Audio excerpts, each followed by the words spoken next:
व्यक्ति को स्वयं अपना गुरु बनना है, समझे। बाहर से मार्गदर्शन मिला, ये बात पता चल गई कि ये क्या है, ये रचना क्या है, चेतस कैसे हो सकते हैं हम, ये भी मालूम हो गया। अब प्रयास व्यक्ति को स्वयं करना पड़ेगा। इनका कारण यह है कि बहुत स्वाभाविक रूप में आप देखें तो जो संस्कार हमारे भीतर है, जो हमारी अलग अलग प्रकार की मान्यताएं हैं, जो हमारी चाहत है, वो जब तक बदलेगी नहीं तब तक शब्द शब्द ही रह जाएगी। बहुत कुछ लिखा है, बहुत कुछ सुना है, बहुत कुछ कहा गया है, लेकिन बदलने के लिए हमें आगे आना चाहिए, आगे आना पड़ेगा। जो माध्यम होता है, यहाँ पर हम माध्यम शब्द का उपयोग करेंगे। जो माध्यम होता है वो हमें आगाह कराता है, माहितगर कराता है कि ये है, वो है, सच है, ये है, तुम देख रहे हो वो वास्तविक रूप में प्रकृति का है, जो तुम्हारा वास्तविक स्वरूप है, जो आत्मा है, जो चेतना है, जो व्योमवत है, आनंदमय है। लेकिन ये बात एक बार सुन ली, उनका श्रवण कर लिया, फिर उसे जीवन में कैसे उतारे वो भी समझाया, मान लीजिए वो भी समझाया, लेकिन उतारना तो हमें पड़ेगा, चलना हमें पड़ेगा, समझना हमें पड़ेगा। अगर हमारी चाहत केवल ही केवल बाह्य है, हम ये समझ नहीं पाते कि ये बाहर का जो हो रहा है वो हमारे शरीर और इंद्रिया और ये अंतःकरण के माध्यम से उत्पन्न हो रहा है, तब तक बदलाव नहीं आएगा।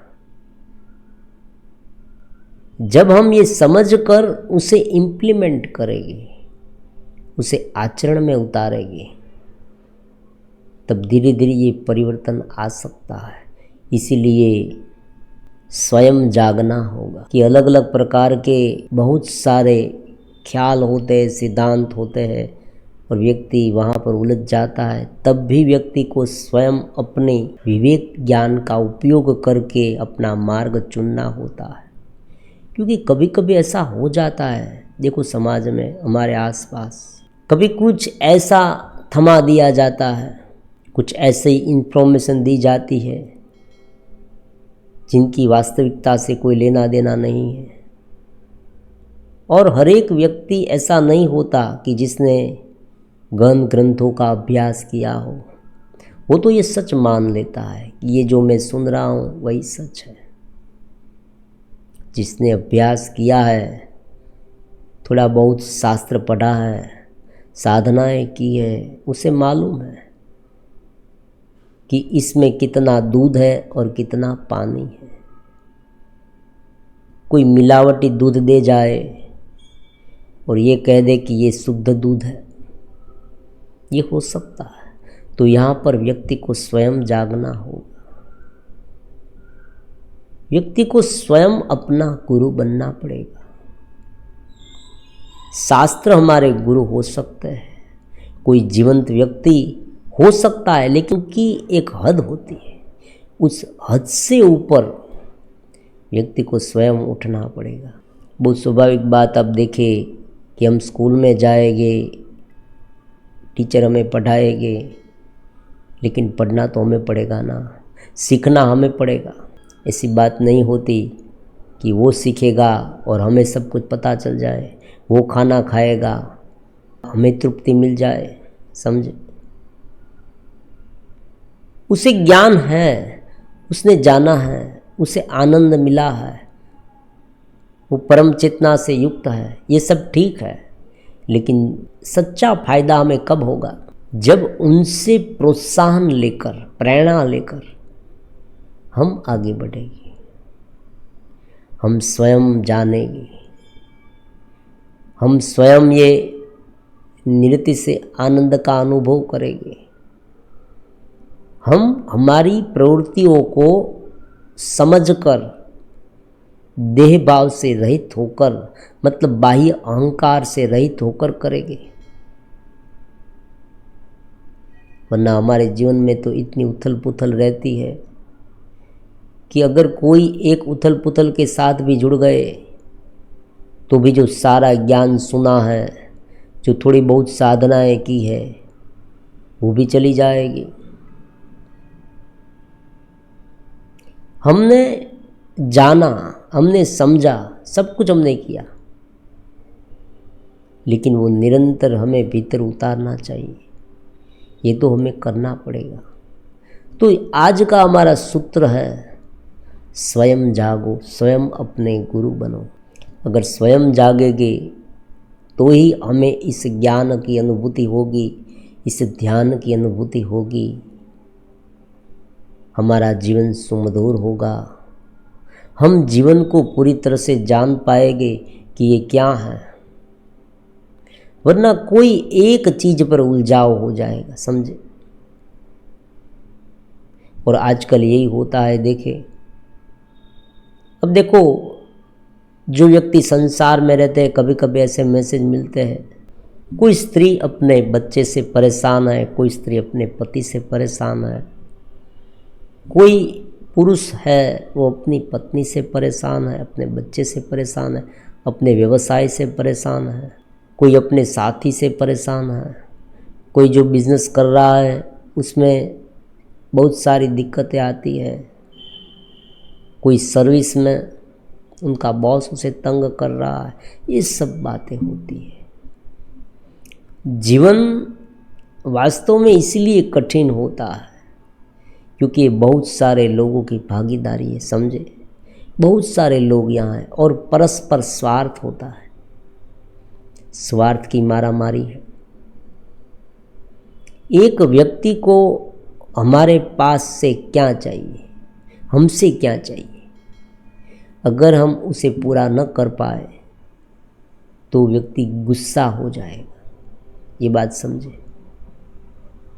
उनका स्वार्थ वो सधना चाहिए, निरंतर सधता रहेगा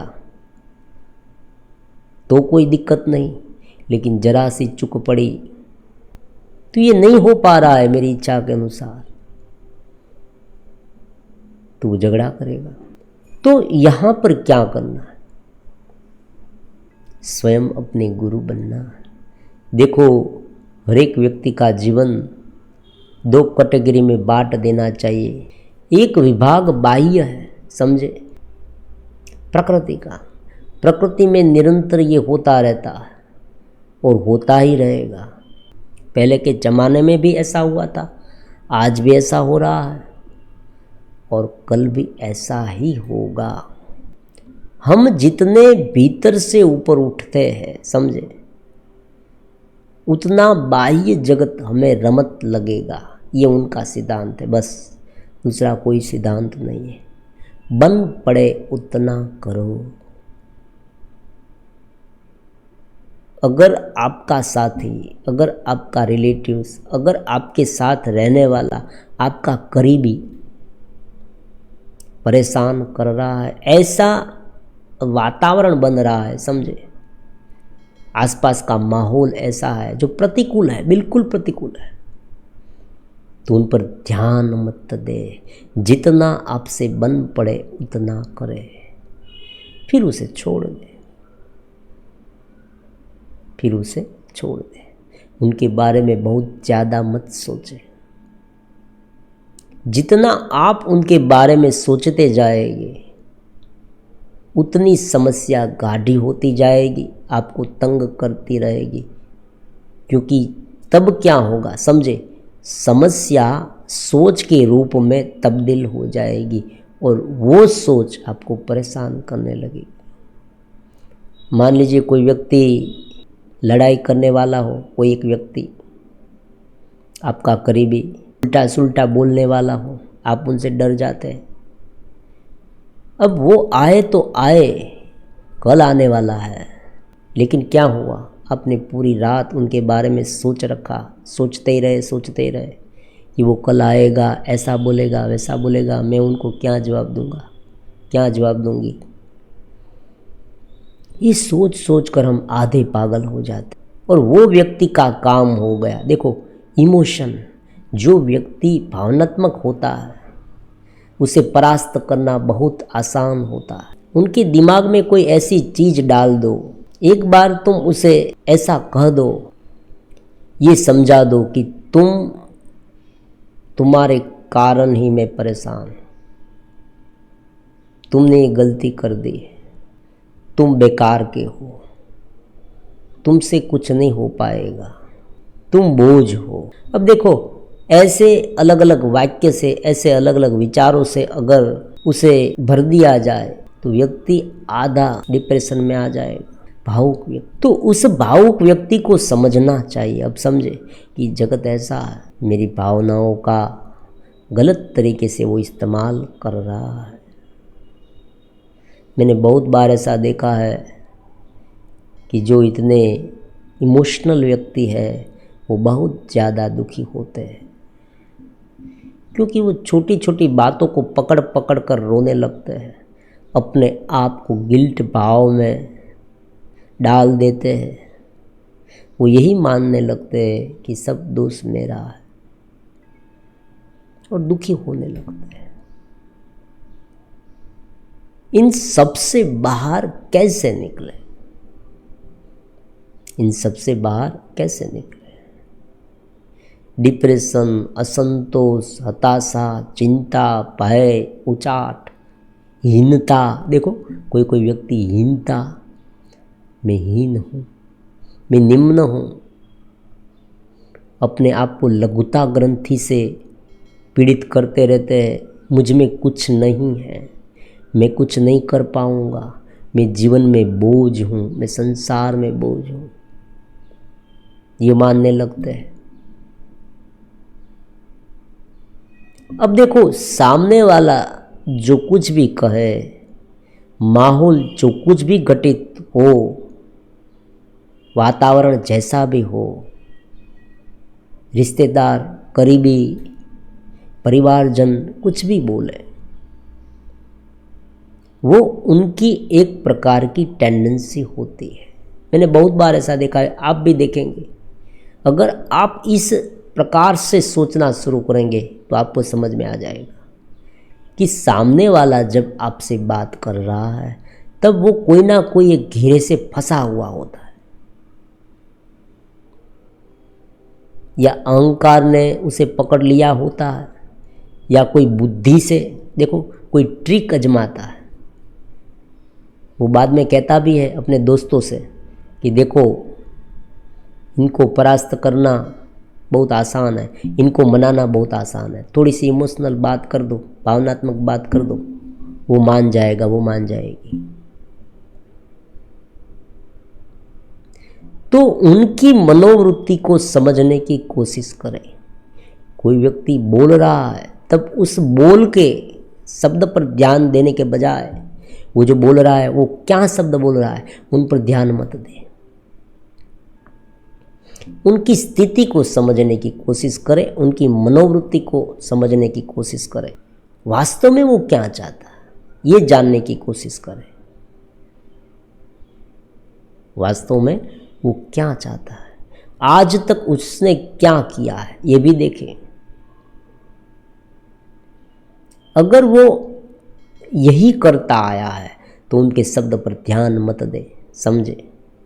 अगर वो लंबे समय से सानुकूल था, मतलब हमारे हित के लिए काम कर रहा था, लेकिन आज गुस्से में है, तो उनके साथ संबंध बिगाड़ना नहीं चाहिए। हमें ये समझना चाहिए कि आज उनकी मनोवृत्ति ऐसी हो गई है, आज वो व्यथित हो गया है, कोई ऐसी चीज़ हो गई है जिनसे वो आहत हो गया है और ये अनाप शनाप बोल रहा है। तो बात क्या होती है, सामने वाले की मनोवृत्ति को देखना, वो ऐसा क्यों बोल रहा है, ऐसा बर्ताव क्यों कर रहा है। तो ये एक उपाय है। दूसरा उपाय है पूरी तरह से चीज़ों को समझना, निरीक्षण क्षमता हम में शून्य हो गई। आजकल देखें, आजकल मोबाइल का ज़माना आया है, बाहर इंटरनेट का ज़माना आया है, इनपुट इतना बढ़ गया है कि हम आउटपुट दे नहीं पाते, समझे। बाहर से इतनी सामग्रियाँ ज़्यादा आती है हमारे जीवन में, हमारे मन में निरंतर आती रहती है।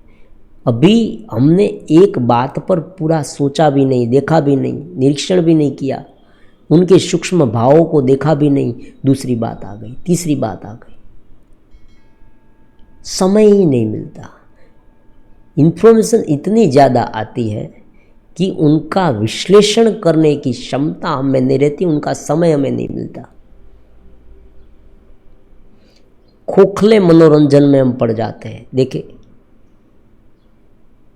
जब व्यक्ति हताश होता है, डिप्रेशन में होता है, चिंता में होता है, तब सोचने के बजाय, सोचना मतलब किन पर सोचना, उस विषय पर नहीं, समझे।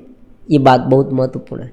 जब कोई व्यक्ति हताश हो, डिप्रेशन में हो, कोई व्यक्ति करीबी रिश्तेदार व्यक्ति से इतना आहत हुआ हो, कोई स्थिति से इतना दुखी हो, तो उस स्थिति के बारे में तो सोचना ही नहीं।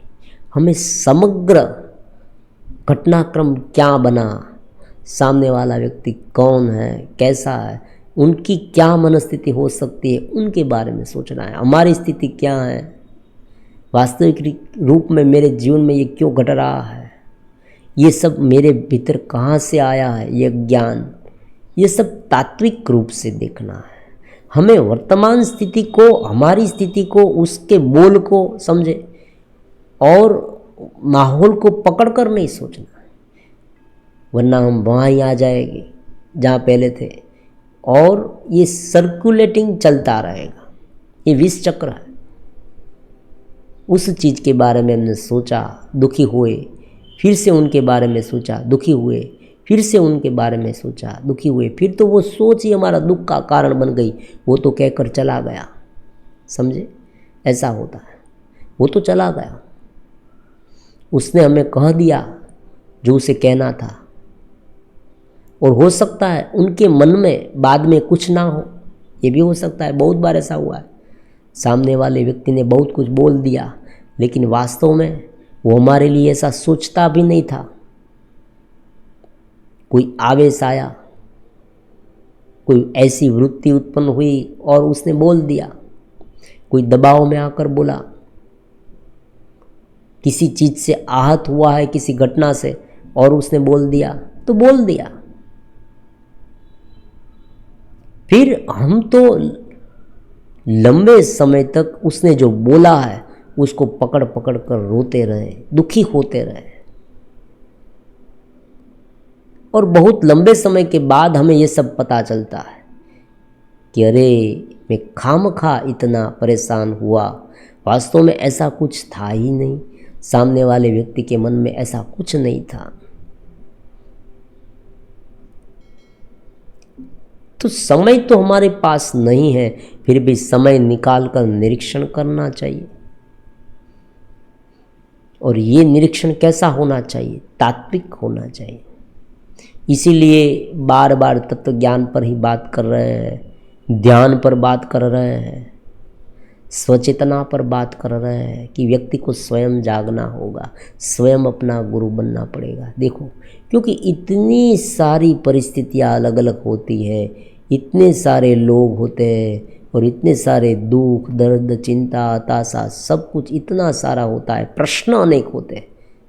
कोई एक प्रश्न नहीं है, अनेक प्रश्न है। ऐसी इतनी सारी समस्याएं हमारे सामने आती है, और जब कोई व्यक्ति आध्यात्मिक लाइन में कुछ समझाने जाता है, जब उसे अनुभूति होती है और वो ये चाहता है कि सामने वाले व्यक्ति को अनुभूति हो, तब सामने वाला व्यक्ति उस चिंता से ग्रस्त होता है, उस आफत से ग्रस्त होता है। अब यहाँ बड़ी बड़ी बातें कही जा रही है और सामने वाला बेचारा अपनी समस्याओं से पीड़ित है, तो उन दोनों का तालमेल कैसे करें, ये सबसे बड़ी चुनौती होती है। और इसलिए वो प्रयास करता रहता है। तो यहाँ पर एक ही बात होती है, अगर दोनों का तालमेल करना हो तो जो व्यक्ति पीड़ित है, जो व्यक्ति दुखी है, जो व्यक्ति अपनी परिस्थितियों से उलझा हुआ है, उसे स्वयं अपना गुरु बनना पड़ेगा। क्योंकि पहले देखो, पहले उस मुकुट को हटाना होगा जो हमने ओढ़ रखा है। क्योंकि जब ये हमारी वर्तमान स्थिति जो है, जो आज हम जी रहे हैं, हर एक की अलग अलग होगी, ऐसी बात नहीं है। किसी की अच्छी है, बुरी है, जो कुछ भी है, सानुकूल, प्रतिकूल, अति पीड़ा देने वाली, ये भी हो सकती है। आपने देखा होगा, कभी कभी समाचार में सुना होगा, पढ़ा होगा कि जो व्यक्ति सुसाइड कर लेते हैं ना, उनकी आखिरी पल बहुत महत्वपूर्ण होती है। अगर उस समय कोई व्यक्ति आ जाए और उसे समझा दे तो वो सुसाइड करना छोड़ देगा। वो छोड़ सकता था, वो मरने से बच सकता था, लेकिन उस समय किसी व्यक्ति के साथ उनका कांटेक्ट नहीं हुआ, कोई ऐसा व्यक्ति उसे नहीं मिला कि जो उन्हें इस मनोभाव से ऊपर उठा पाए या उनके मनोभाव बदल पाए। और कभी कभी तो आज क्या होता है, आग में घी डालने का काम होता है। बता दो सबको तुम कम नहीं हो। ऐसे शब्द किसी को इतने आहत करते हैं और व्यक्ति अपने आप को किसी को दिखाने के लिए मिटा देते हैं, लेकिन वास्तव में उसे पता नहीं है कि 2-3 दिन तक लोग याद करेंगे, फिर भूल जाएंगे। जो अवसर मिला था उस अवसर से वो वंचित हो जाता है। तो आज का जो हमारा सत्संग है, ज्ञान चर्चा है, केवल चर्चा है, उनमें एक ही बात महत्वपूर्ण है कि पहले अपनी वर्तमान स्थिति जो है उन्हें एक और रख दे। जब भी कोई भी ज्ञान के विषय में आप सोचे, ध्यान के विषय में आप सोचे, ध्यान करने जाए, ध्यान की जगह कोई आपने निश्चित की रखी है, कर रखी है कि भाई मैं यहाँ बैठकर ध्यान करूँगा, करूँगी, आप वहाँ जाएंगे, आप ध्यान करेंगे, तब आपको एक ही बात समझनी है कि मैंने जो मुखौटा था, जो मेरी वर्तमान परिस्थितियाँ थी, उन सब को बाहर रख के मैं आई हूँ या आया हूँ। सबको मैंने बाहर कर दिया है, मेरा मुखौटा मैंने बाहर छोड़ दिया है। मेरा बाह्य अवलंबन जो है जगत में, किसी ने ये कहा, वो कहा, मेरी वर्तमान परिस्थिति है, जो मेरे रिश्तेदार के साथ मेरा संबंध है, घनिष्ठ संबंध है, उनसे कुछ अनबन बन गई है, समझे, बहुत कुछ हो सकता है, वो सब मैंने बाहर छोड़ दिया है। ऐसा दृढ़ निर्धार करना चाहिए। सब कुछ छूट रहा है, समझे, क्योंकि बाहर का जब तक अहंकार छोड़ेंगे नहीं, जब तक घेरा छोड़ेंगे नहीं, घेराबंदी है, उसने तो हमें घेर लिया है। हमें घेरे से घेरे को, हमें घेरे से घेरे को बदलना नहीं, क्योंकि घेरे से घेरे को बदलेंगे तो दूसरा घेरा फिर से घेरा बनकर हमें घेर लेगा। समझ गए? घेरे से, मान लीजिए एक घेरे को दूर करने के लिए हमने दूसरा घेरा अपनाया, एक विचार को दूर करने के लिए दूसरा विचार अपनाया, तो दूसरा विचार हमें पकड़ लेगा। हमने ये सोचा कि कल तुम्हें आनंद मिलेगा, कल तुम्हें खुशी मिलेगी, आज तुम जी लो, बाद वाली जिंदगी में तुम्हें आनंद मिलेगा, सुख मिलेगा, शांति मिलेगी। तो हमारा अवचेतन माइंड, भीतरी माइंड है ना, वो वेट करेगा, समझे, वो वेट करेगा, राह देखेगा, समय की राह देखेगा, अवचेतन माइंड। क्योंकि हमने बोल दिया है ना, उसने याद रख लिया है। आज तो वो भूल गया, आज आपने कह दिया कि तुम सहन कर लो, सह लो जो तुम्हारे साथ हो रहा है, सामने वाला जो कर रहा है वो भी तुम सह लो, ये वर्तमान स्थिति को सहन कर लो, सफ़र कर लो, बाद में तुम्हें सुख मिलने वाला है। तो अवचेतन माइंड को हमने ये अफर्मेशन दे दी है, ये अफर्मेशन जो है वो अवचेतन माइंड को हमने दे दी। तो ये निर्देश, ये अफर्मेशन बाद में बहुत परेशान करने वाली होगी। बाद में क्या होगा, बाद में जब वो समय आएगा, कोई ना कोई समय, उनके बाद वाले समय में व्यक्ति इतना दुखी हो जाएगा, अरे मैंने तो ये सोचा था ये सब आसान हो जाएगा, लेकिन हुआ तो नहीं। क्योंकि उस समय कोई और पीड़ा होगी, कोई और दुख होगा। जैसे बचपन में आप देखें, छोटा सा बच्चा है ना, वो बार बार यही सोचता रहता है कि आज मैं खिलौना नहीं ले पा रहा हूँ, देखो मेरे पेरेंट्स मुझे खिलौने नहीं दिला रहे हैं, लेकिन मैं जब बड़ा होऊंगा तब बहुत सारे खिलौने लूँगा, अगर मैं जल्दी से बड़ा हो जाऊँ तो। वो ये सोचता है, लेकिन जब वो बड़ा होता है तब उसे पता चलता है कि खिलौने तो एक और रह गए, इनसे भी बड़ी समस्या मेरे जीवन में आ गई है। अब देखें, तो जगत के विचारों से कभी अंत होने वाला ही नहीं है। ये स्वयं गुरु बनने की बात है। क्योंकि देखो, बाहरी गुरु केवल शाब्दिक गुरु जो बाहर से केवल आपको प्रेरित करता रहेगा, लेकिन जब तक हमने ये मुखौटा पहन रखा है, जब तक हमने बनावटी जो जगत अपने पर ओढ़ लिया है, वो जब तक हम दूर नहीं करेंगे, जब तक अंतःकरण में से अहंकार का मतलब घेरा है, घेराबंदी, ये प्रकृति का घेरा, मन के विचारों का घेरा, स्मृतियों का घेरा, समझे, संस्कार, अनेक जन्म के, अनेक समय के, पुराने काल के, जो हमने मान्यताएं डाल रखी है हमारे जीवन के बारे में, जो आज हम जी रहे हैं, दूसरे व्यक्ति के बारे में हमने जो सोच रखा है, ये ऐसा है, वैसा है, ये है, वो है, कुछ हमने इमोशन पाल रखी है उनके साथ। वास्तविक रूप में यहाँ देखो, कोई किसी का बेटा नहीं, कोई किसी की माता नहीं, कोई किसी का पति नहीं, कोई किसी की पत्नी नहीं, ये तो शरीर का संबंध है, समझे। ये बात कोई तत्व ज्ञान की बड़ी बात नहीं है, तो समझी जा सके ऐसी बात है। कैसे, देखो, एक अवधि पकड़ कर रखे।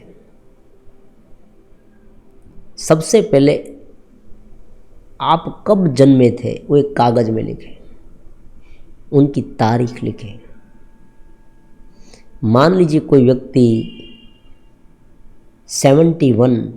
1971 में उनका जन्म हुआ है, अब उसमें 100 ऐड कर दें, 2071 हो गया, उसमें कुछ नहीं रहे, समझे।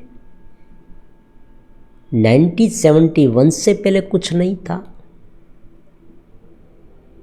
2071 के बाद कुछ नहीं होगा। व्यक्ति का जब वो बच्चा था, जब उनका जन्म हुआ, उनके पहले जो आज के समय में उनके रिश्तेदार है, जो उनका संबंध है, वो था ही नहीं।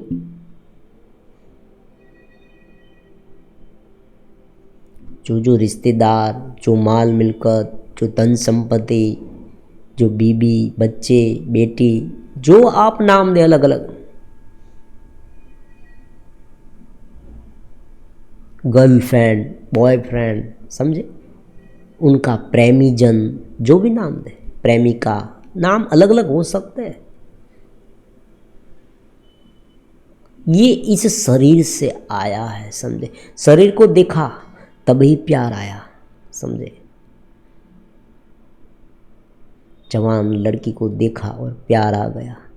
अगर वहाँ ऐसी कुबड़ी थी होती तो उनके मुंह पर इतने बड़े बड़े दाग होते, तो उनका शरीर इतना कुरूप था कि देखते ही कोई व्यक्ति डर जाए तो प्यार कैसे आता ही नहीं, व्यक्ति डर कर भाग जाता।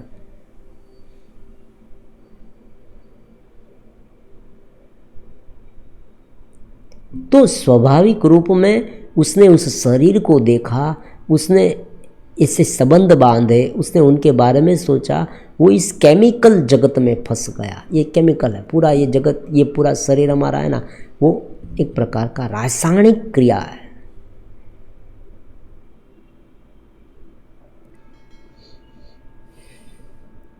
और आज विज्ञान ने भी साबित कर दिया है। देखो, अगर कोई व्यक्ति साइंटिस्ट जैसा है, कोई व्यक्ति विज्ञान में ज़्यादा मानता है, देखो आज ये हो रहा है और ये अच्छा भी है।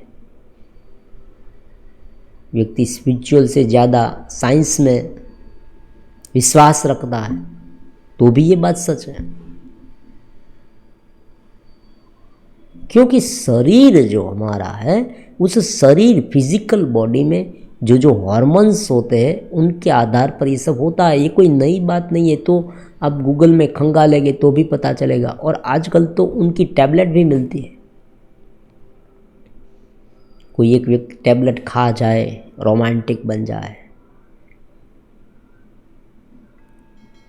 काम वासना उत्पन्न हो जाए उनके दिमाग में, वो जानवर जैसा भी बन सकता है।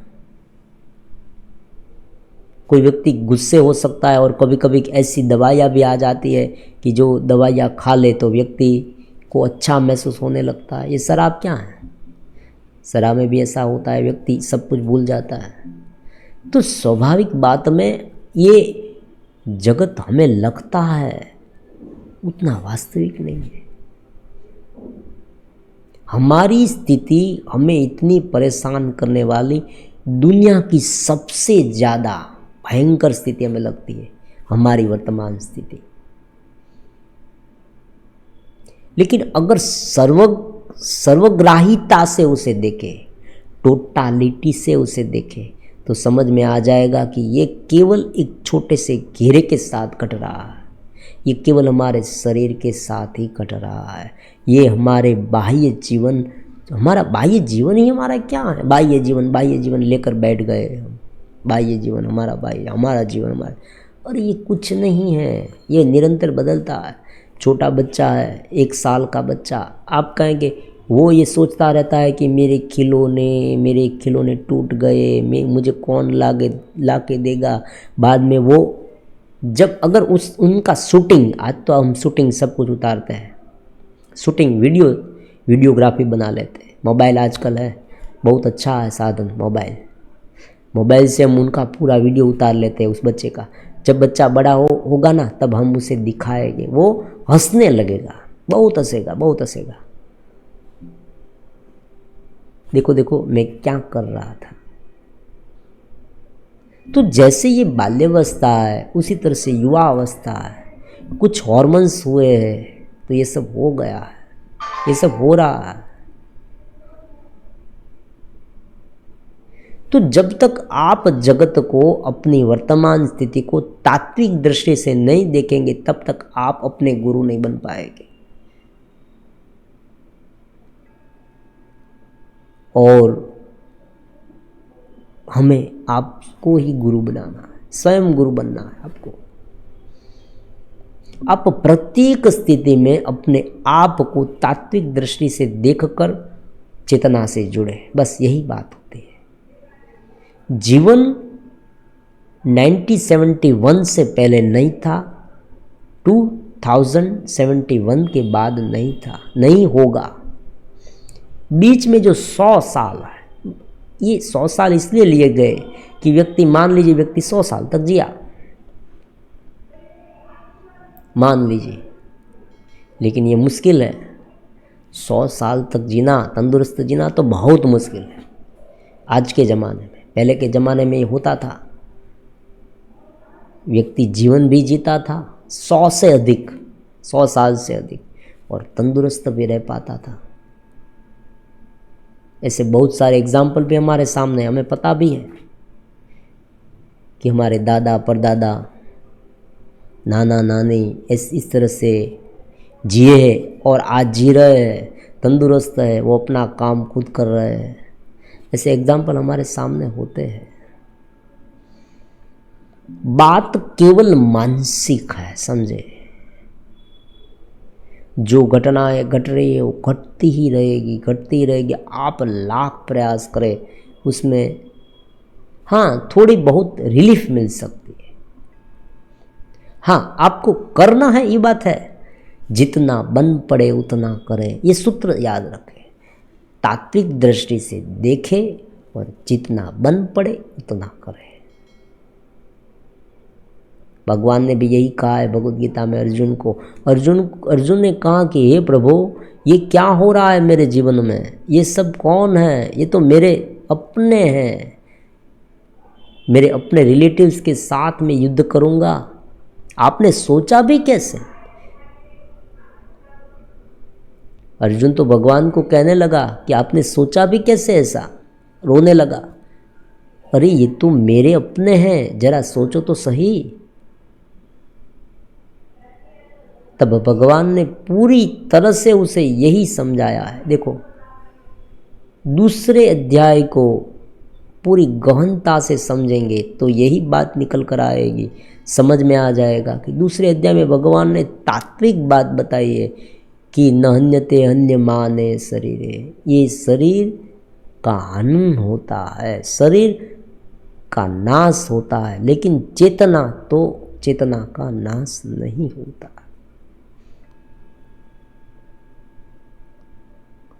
तुम अगर ये मानते हो कि मैं मारूंगा और वो मर जाएगी तो ये सही नहीं, वो तो मरने ही वाला है। तुम्हें निमित्त मात्र होकर काम करना है। ये बाह्य जीवन इस तरह से जियो, निमित्त मात्र होकर काम करो, सब कुछ होता रहेगा। हम उसमें कुछ नहीं कर पाने वाले, लेकिन बन पड़े उतना। देखो अब देखो ये भी कैसे साबित करें, भगवान ने कहा, समझे। भगवान ने इतना बड़ा उपदेश दिया, उनके बाद क्या हुआ। क्या अर्जुन रथ के पीछे बैठ गया, क्या अर्जुन भाग गया सब हथियार छोड़कर वहाँ पर रणभूमि में रखकर। अर्जुन ने बाद में क्या किया, अर्जुन ने बाद में युद्ध किया। उनका अर्थ ये हुआ कि ये ज्ञान समझने के बाद हमसे जितना बन पड़े उतना हमें करना चाहिए, लेकिन दृष्टि कैसी रखनी चाहिए, दूसरे अध्याय जैसी। दूसरा अध्याय तात्विक है। फिर भगवान ने तो बहुत सारे अध्यायों में ज्ञान दिया है। मान लीजिए भगवान ने 6ठे अध्याय में योग का ज्ञान दिया, 7वें में प्रकृति का ज्ञान दिया, 11वें अध्याय में तो भगवान ने प्रत्यक्ष रूप विश्व रूप दर्शन कराया। भगवद गीता में देखे आप कि देख लो, अब देख लो। अब अर्जुन को विश्वास नहीं हो रहा था। अर्जुन ने कहा कि ये सब बातें तो ठीक है, लेकिन वास्तविकता क्या है, ये तो बातें हैं, भगवान की बातें नहीं है, वास्तविकता है। देखो मैं मेरा विश्व रूप तुम्हें दर्शाता हूँ। इस तरह से भगवान ने विराट स्वरूप परमात्मा पर विश्वास रखे। मैंने आजकल बहुत ऐसी चैनल देखी है कि लोग ये कहते हैं ये भगवान नहीं, वो ऐसी बात नहीं। चेतना है, बस उस चेतना पर, वो निराकार है, ये हो सकता है, वो आकार में आ भी सकती है, लेकिन वो वास्तविक रूप उनका निराकार है, क्योंकि निराकार हो तो ही उनका नाश नहीं होता। ये बात एक महत्वपूर्ण सिद्धांत है कि जिसका आकार है, जिनका नाम है, उनका नाश है। परमात्मा अविनाशी है, इसलिए वो निराकार है, सहज बात है, इसमें कोई नई बात नहीं है। जो आकार वाली हमने बनाई वो टूटेगी, आज नहीं तो कल टूटेगी, टूटेगी ही टूटेगी, 5000 वर्ष के बाद भी टूटेगी। भगवान की मूर्त बनाई है, वो भी टूटने वाली, टूटेगी। हम की लाख प्रयास करें, आज नहीं टूटी, कल नहीं टूटी, 5000 वर्ष, 10,000 वर्ष, 15,000 वर्ष, कभी ना कभी टूटेगी, क्योंकि हमने उसका आकार बनाया। कोई व्यक्ति ये बता रहा है कि भगवान की मूर्ति को खंडित कर दिया, ये कर दिया, भगवान को मार दिया, ये सब वो सब गलत इधर उधर की बात सुना रहा है, लेकिन व्यक्ति को पता नहीं है, व्यक्ति जानता नहीं हमारा तत्व ज्ञान वेदांत का। ईश्वर को कभी कोई नहीं मार सकता। अब देखो 5 तत्वों को मार के दिखाओ। कोई व्यक्ति अग्नि को भला कैसे मार सकता है, कोई व्यक्ति पानी को कैसे, आप देखिए बाढ़ आती है, किसी की क्या कुछ चलती है, अमेरिका में भी बाढ़ आई, कुछ नहीं कर पाए वो लोग, क्या कर पाते हैं। सामान्य व्यक्ति मानवीय की कितनी क्षमता है उनके सामने, परमात्मा के सामने। हमने बनाए हुए ईश्वर की संभाल हमें रखनी पड़ती है, लेकिन वो तो हमने बनाए ना ईश्वर। इसलिए जो परमात्मा के बनाए हुए जगत है, जो परमात्मा की बनाए 5 तत्व है, एक तत्व को भी हम अगर नाश करके दिखाए तो भी हम मान लेंगे। एक तत्व का नाश करके दिखाओ, सूरज को हिलाकर दिखाओ, पृथ्वी को हिलाकर दिखाओ। पृथ्वी देखो, पृथ्वी उनकी जो धरी है, उनकी प्रदक्षिणा करने की जो पूरा मार्ग है, उसे चलित करके दिखाओ। पृथ्वी घूम रही है, समझे, उस पृथ्वी को थोड़ा सा आगे पीछे कर दो, करके दिखाओ। जो व्यक्ति ये मान रहे हैं कि हम ये कर रहे हैं, वो कर रहे हैं, करके दिखाओ। उनकी क्षमता जितनी हमें दी गई है उतना ही हम कर पाते हैं।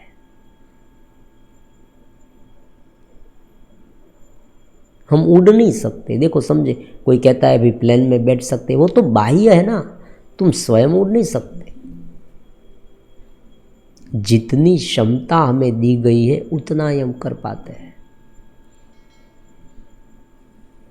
तो परमात्मा को भला कौन कैसे मार सकता है। तात्विक दृष्टि ना होने के कारण इतने सारे प्रश्न उत्पन्न होते हैं, और आजकल के युवा आप देखें प्रश्नों के उत्तर नहीं दे पाते।